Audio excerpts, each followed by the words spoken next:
Hey everyone, I'm Jet from All Day the Geek Way. Hope you're enjoying your day the Geek Way. Duh. And today, I'm reviewing Marvel's What If, Episode 3, where we explore what if the world lost its mightiest heroes. So before I get into it, there are going to be spoilers for the episode, I guess. So watch the episode and come back to it. Honestly, any spoilers, it doesn't spoil anything for the main Marvel Cinematic Universe, so you're okay overall. And if you enjoy this content after the video, please feel free to subscribe. I'm trying to reach 100 subscribers before the month of November. We'll see how that goes. But in the meantime, enjoy the review. So just getting right into the episode, it was fine. It was fine. That's how I feel it's going to be with this What If series. Like, it's going to be fine. Like, I think this episode, I don't think it was as good as episode 2. I think it was better than episode 1. It was a very interesting exploration of, like, yeah, what if there was an assassin just taking out Earth's mightiest heroes? There wasn't much of a sense of mystery that the audience could have other than, like, oh, there's an assassin person being all assassiny. And they didn't really leave any clues for the audience to be able to figure out themselves. The ending of it was just kind of a little bit like, oh, okay.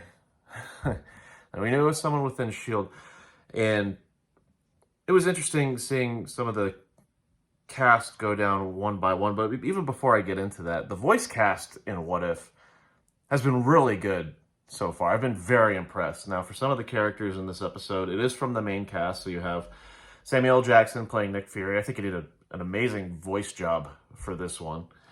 It's hard to be disappointed with Samuel L. Jackson, but regardless,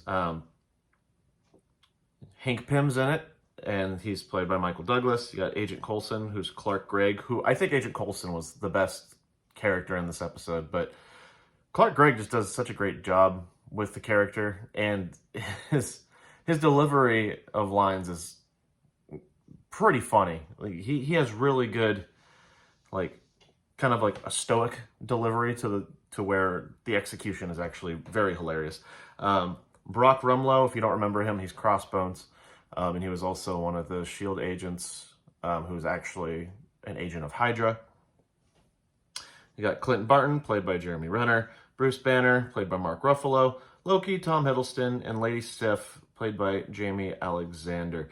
And then some of the characters had a different voice cast, so Black Widow was actually played by Lake Bell. I'm not going to lie, I thought it was Johansson.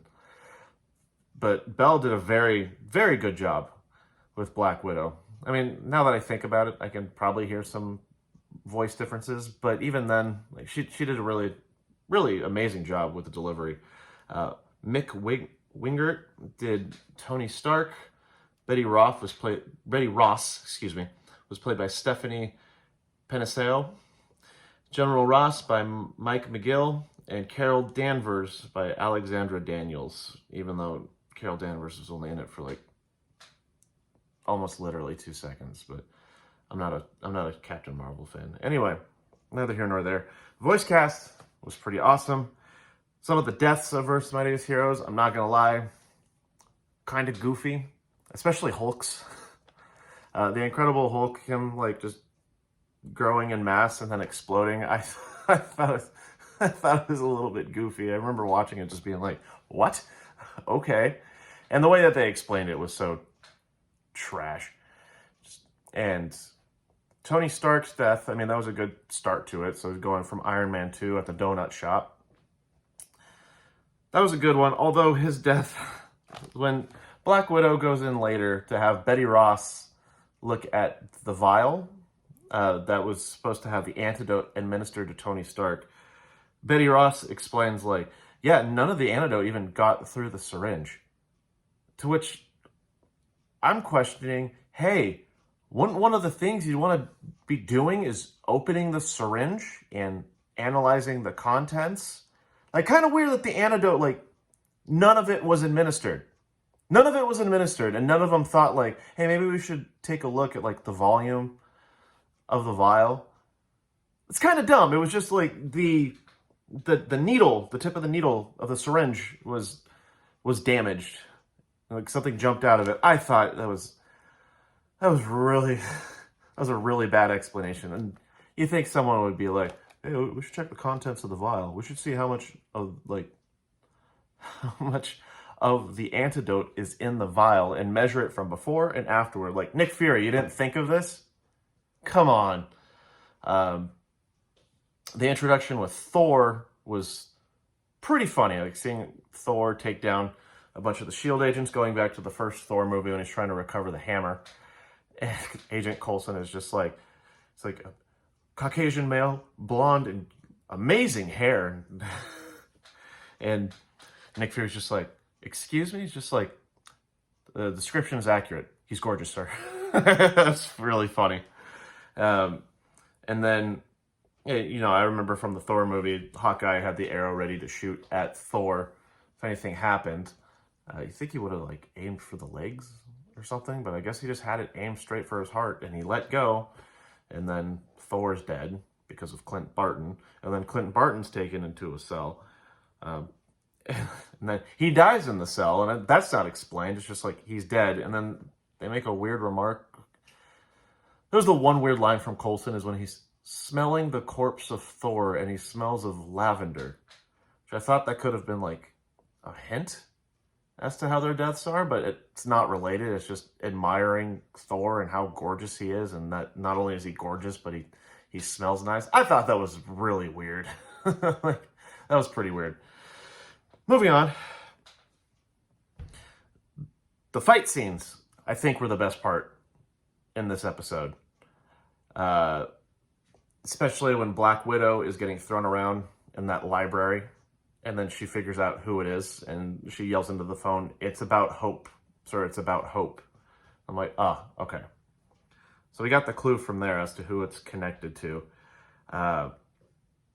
Also found it interesting, Loki was about to declare war on S.H.I.E.L.D., and then he starts causing havoc, and then Sif is just like, oh yeah, Nick Fury's right, we should probably, like, listen, rather than just start attacking. Like, yeah, maybe you should. Like, you have one of the most powerful weapons at your disposal, and you're just going to use it anyway, but that's not really a surprise.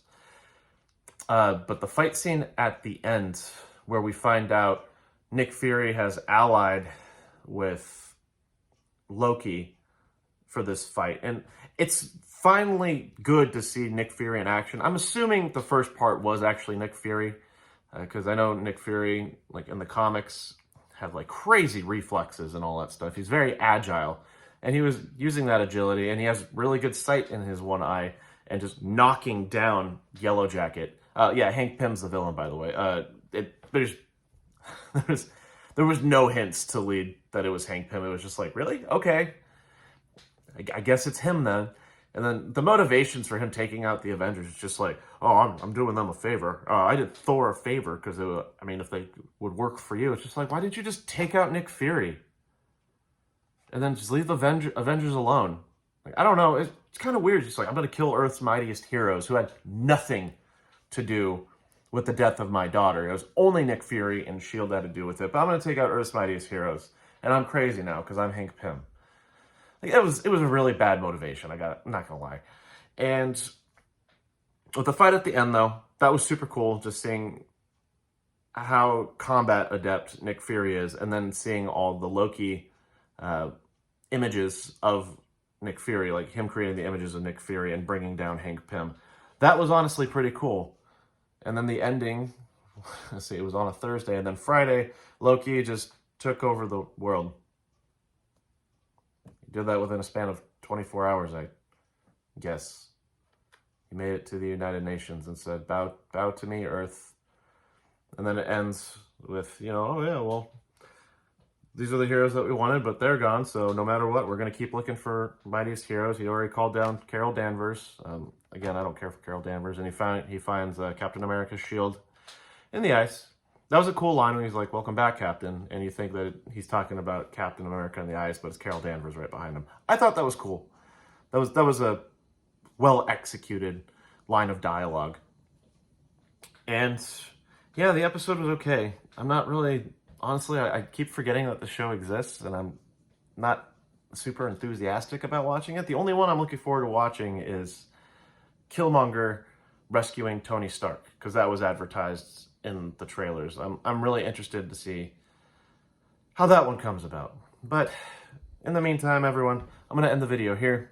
Again, it was fine. And if you enjoy the content, please subscribe. It helps me out a lot. Give the video a thumbs up. That helps enough as it is. Goes through the YouTube algorithm. Makes this a lot easier. And thank you for being so kind if you got through all of the video. If you even got through a little bit of the video, that's totally fine. So you're not even going to see this part. But in the meantime, everyone, I'll end it here. Enjoy your day the geek way, of course. Until next time, I'll see you in the next video.